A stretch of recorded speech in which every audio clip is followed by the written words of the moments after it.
Boa noite, caríssimos irmãos. Estamos mais uma vez aqui reunidos para nós estudarmos um pouco mais da nossa doutrina do Evangelho de Jesus. Primeiramente, vou fazer a nossa oração. Obrigado, Deus, por estarmos aqui reunidos em Teu nome para aprendermos essas lições tão importantes em nossas vidas. Com a Sua proteção, damos graças a Deus e gratidão por podermos estar aqui enquanto outros irmãos estão nos seus leitos doentes, estão nos asilos, estão nos hospitais espirituais, estão passando por dificuldades. Vamos agradecer a Jesus por todos esses ensinamentos tão importantes em nossa vida, em nossa evolução, para a nossa reforma íntima. Agradecer também aos espíritos encarnados que nos protegem, aos mentores da Lar Espírita Aurora de Luz e também aos desencarnados que vêm aqui aprender conosco. Que assim seja, graças a Deus, graças a Jesus. Então, meus irmãos, hoje nós vamos estudar o tema Ciência e Religião. E representando a ciência, nós vamos falar um pouco de Einstein, Albert Einstein. E da religião, nós vamos falar do Kardec. A importância que todo mundo sabe, porque foi o codificador da doutrina espírita. Foi através dele que nós temos todo esse material maravilhoso para podermos estudar e refletirmos. Primeiramente, eu vou citar aqui do Evangelho segundo o Espiritismo. Para quem quiser dar uma olhadinha, na página 42, vai dependendo da edição, mas eu vou dizer capítulo 1, não vim destruir a lei. Esse aqui tem aliança da ciência com a religião. A ciência e a religião são as duas alavancas da inteligência humana. A ciência revela as leis do mundo material, enquanto a religião revela as leis do mundo moral. Elas têm o mesmo princípio, que é Deus. Portanto, não podem entrar em contradição. A incompatibilidade que parece existir entre ciência e religião surge porque cada uma quer ser dona exclusiva da verdade. Essa exclusividade gera um conflito que dá origem à incredulidade e à intolerância entre ambas. A ciência, deixando de ser exclusivamente materialista, deve levar em conta o elemento espiritual. E a religião deve reconhecer as leis orgânicas e imutáveis que regem a matéria. Uma nova luz surgiu após o conhecimento da relação existente entre essas duas leis, a espiritual e a física. A vontade de Deus é que tudo isso vai levar à lei do progresso. A lei do progresso. Unindo ciência e religião está completo, né? Só o homem tende a progredir. Uma complementando a outra. Nenhuma indo contra a outra. Nós sabemos que cientistas também são muito preconceituosos entre eles. Às vezes uma descoberta nova não é aceita, né? Porque as pessoas ainda estão arraigadas naquela antiga que foi ensinada, né? Que foi constatada. E isso aí não faz a lei do progresso. Porque o progresso é você ir complementando. Um descobre, o outro complementa. Né? Um descobre, o outro complementa. Então, é aceitação. Quantos inventos, quantas coisas descobertas foram motivo de sarcasmo, de descrença, que hoje são constatadas e são aceitas, né?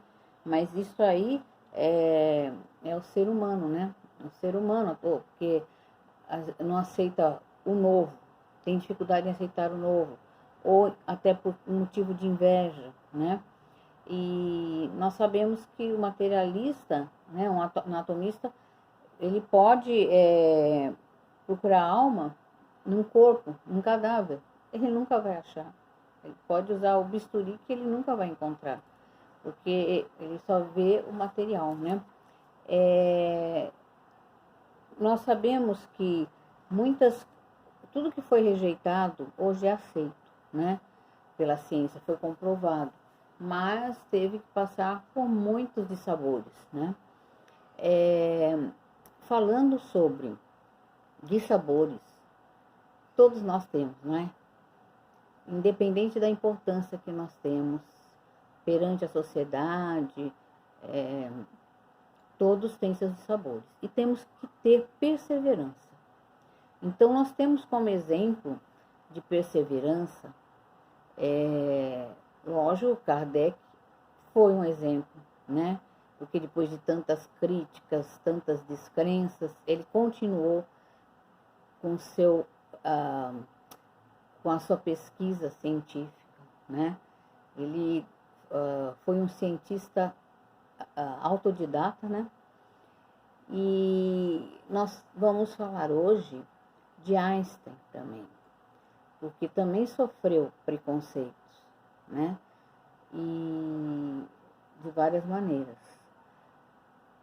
Então, Kardec foi cientista da alma e Einstein, ele deu alma à ciência. O Albert Einstein, ele nasceu em Ulm, na Alemanha, no sul da Alemanha, né? No dia 14 de 3 de 1879, após o desencarne, 10 anos do desencarne de Allan Kardec. E ele desencarnou em 18 de abril de 1955, quando o Livro dos Espíritos fazia 98 anos do seu lançamento. Ele sofreu preconceito racial, né? Porque ele era de família judia e tinha nascido na Alemanha. E ele também sofreu por causa que ele tinha dificuldade em memorização, até uma suspeita de dislexia. Mas ele era ótimo em matemática e ciências naturais. Então, devido a ser um espírito dotado de evolução espiritual, isso foi providencial, impedindo dele resgatar as memórias que ele tinha de vidas passadas, lembranças, e a sua paixão pelo transcendente, para ele se dedicar nessa encarnação exatamente à ciência, porque ele continuava com uma grande intuição e o papel dele era desenvolver a ciência. Mas não foi à toa que ele tinha no seu interior, através de encarnações anteriores, ele tinha no seu interior ali guardado a espiritualidade, a crença na transcendência. Então, isso ajudou muito, né? Ajudou muito porque foi através disso que nós começamos a ver que alguns cientistas já estavam se engajando na parte espiritual que eles não tinham como comprovar, né? Até aquela ocasião. Ele nasceu num lugar cujos costumes e cultura era completamente diferente de suas vidas anteriores, para que ele não associasse com a cultura e os cenários da sua vida pregressa. Mas, por causa da Segunda Guerra Mundial, do nazismo, ele teve que fugir da Alemanha. E aí ele foi para os Estados Unidos, em 1933, em novembro. E ele sofreu uma espionagem, muita calúnia, pois ele tinha umas ideias pacifistas, antirraciais, humanistas, que não se enquadravam com a política adotada pelos americanos naquela época, pelo governo americano daquela época. Ele comprovou que a matéria é energia condensada. Ela deixou de ser causa e se tornou comprovadamente efeito. Isso aí já havia sido revelado muito antes dele nascer pelos espíritos, com o Kardec, no livro Gênese, no capítulo 24, que descreve o fluido cósmico universal. O abstrato já começou a surgir no cenário científico e atingiu um ponto crítico com a aparição das teorias quânticas no século XX. Os estados da energia foram reconhecidos pela ciência, até pouco tempo eram só sólido, líquido e gasoso. Hoje, porém, ao reconhecimento do estado plasmático da energia. Kardec menciona a força do pensamento do espírito desencarnado atuando sobre o plasma, o qual é um estado intermediário do fluido cósmico universal. Com isso, ele constrói objetos, modelando-os segundo a sua vontade. A gente sabe porque nós vemos nos livros, né, que eles plasmam objetos, né? Plasmam frutas, plasmam até seu próprio corpo, né? De acordo com a sua intenção. Há pessoas que querem aparecer como, por exemplo, preto velho, e quer ficar com aquela aparência, né, de preto velho, e então ele plasma aquela aparência que ele quer ter, né? O Einstein falava assim, que a ciência sem religião é aleijada e a religião sem ciência é cega. Einstein atuou na ciência sem deixar de dar importância à transcendência. E o Kardec trabalhou a transcendência sem se descuidar da importância da ciência. Porque Allan Kardec, né, ele era um cientista autodidata, né? As pesquisas que ele fez foram com muito cuidado. Ele usou a universalidade dos ensinamentos. Ele comprovou, ele só colocava uma verdade depois de muitas comprovações, muitas experiências e ter muita certeza, né? Então ele era convicto do que fazia. E essa universalidade era porque pegava as informações de vários espíritos em vários lugares diferentes, países diferentes, um tinha contato com o outro e falavam a mesma coisa. Então, nessa confirmação que ele dava crédito, aí sim que ele colocava como uma das respostas, né, do Livro dos Espíritos e continuava naquela pesquisa para que comprovasse, né, e o tipo de espírito também, que ele já sabia que havia aquele espírito mais preparado para responder, e havia também espíritos, às vezes, que, como a gente sabe, que não tem tanto conhecimento. Ele já sabia avaliar isso também, né? A qualidade das comunicações, isso é muito importante, saber avaliar a qualidade. O Kardec foi um representante de que a persistência, embora com críticas, com perseguições, quantas desavenças, quantas mentiras, ele sofreu muito, mas continuou com a sua persistência e foi até o final e concluiu todas as suas obras, né, de maneira brilhante.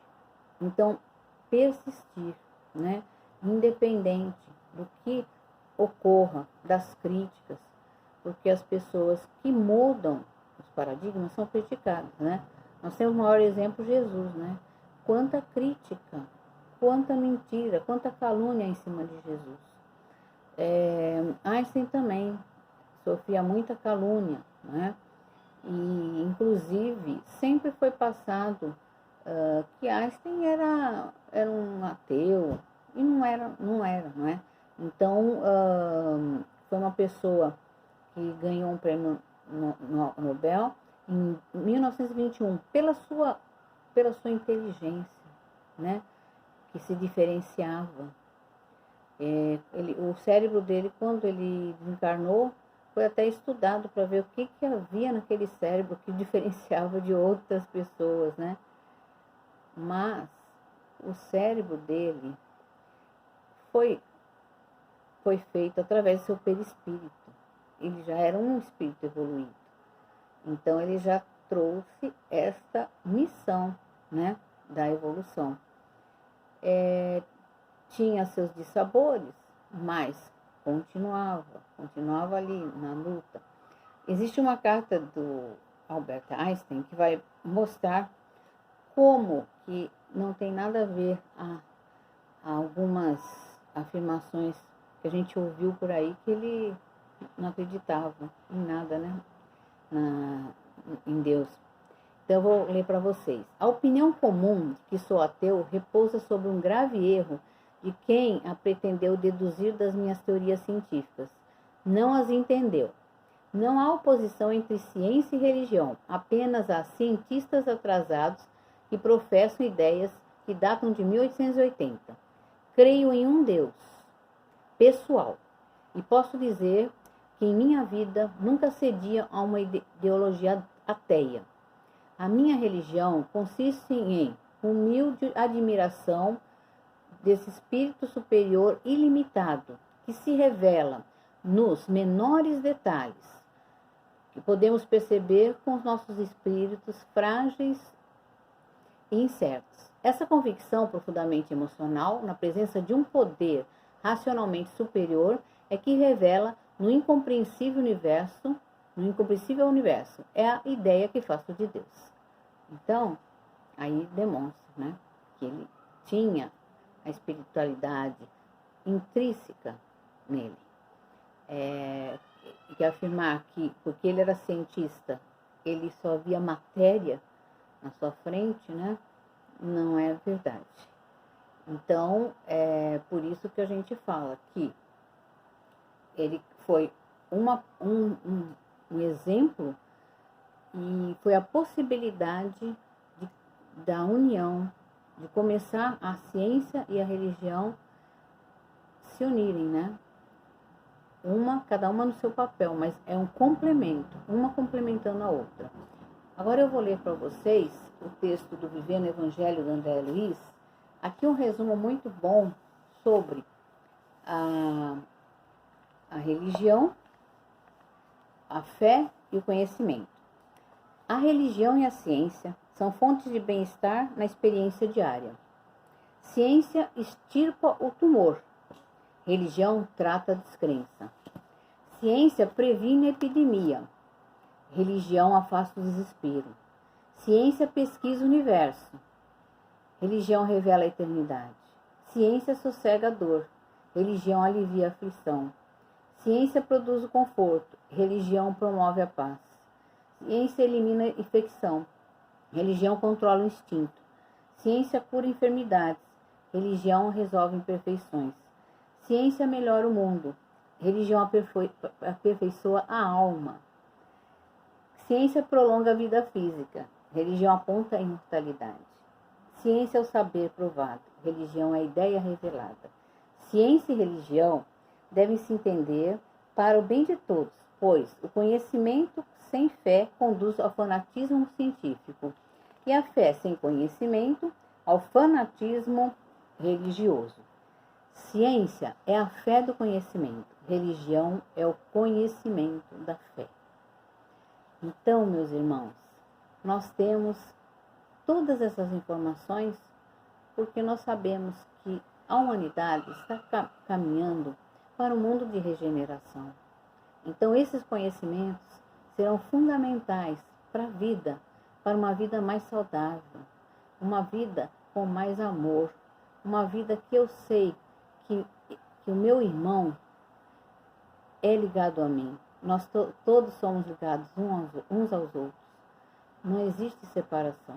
Essa separação é uma ilusão. O mal que está em mim, eu estou afetando o outro. Então, o mundo vai ter que se modificar completamente através de cada um se modificando, cada um transmitindo amor para os seus irmãos, independente de país, de religião, de política, de raça. Nós somos irmãos. O nosso Pai é Deus. E nosso irmão maior é Jesus. Isso nós não podemos nos esquecer. A hora que eu pratico mal, que eu penso mal em relação ao meu irmão, este mal está afetando a mim também. Eu estou agredindo a mim também, porque nós somos todos unidos, sem nós enxergarmos. Nós somos todos unidos. Todos nós somos um. e nós precisamos usar como ferramenta fundamental o amor. O amor vai curar o mundo, porque com o amor eu vou amar ao meu próximo, eu vou amar a Deus em primeiro lugar e ao meu próximo, como meu irmão realmente, não só da boca para fora, mas com sentimento, com compaixão. E se eu não posso ajudá-lo, também não vou prejudicá-lo, né?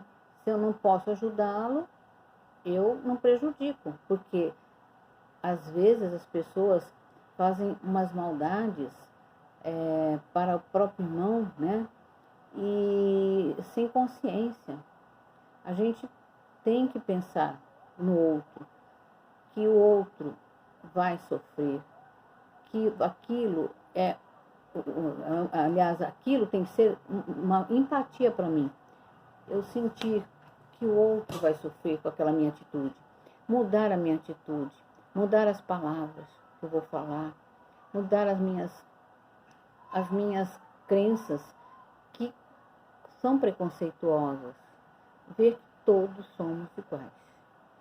Então, meus irmãos, vamos ver esses exemplos que nós temos de pessoas que vieram ao mundo para nos trazer progresso, mas não um progresso de destruição, porque o próprio Einstein, trabalhando com a energia nuclear, ele se desgostou, vendo que aquele invento estava sendo preparado para utilizar contra o ser humano. Então ele até tem uma declaração que ele fala que se ele soubesse disso, ele preferia ter vindo como reparador de relógios. Pelo menos não fazia mal a ninguém, né? E como Santos Dumont também, que inventou 14 bis, o avião, com uma intenção de que o homem pudesse voar, né? Aquela liberdade, aquela posição de ver as coisas de outro ângulo. E de repente foi usado para a guerra e ele acabou se suicidando. Então, meus irmãos, vamos fazer sempre com que tudo vá para o lado bom, para o lado do bem, para o lado de nosso Pai. Vamos encontrar Deus dentro de nós e Ele está também dentro dos nossos irmãos. Jesus está para nos proteger. Ele é governador do planeta. Ele está olhando por nós e está pretendendo que nós possamos entrar nesse mundo de regeneração com mais consciência, com mais possibilidades de ter amor, compaixão, todos os sentimentos que vão ajudar a humanidade a crescer moralmente.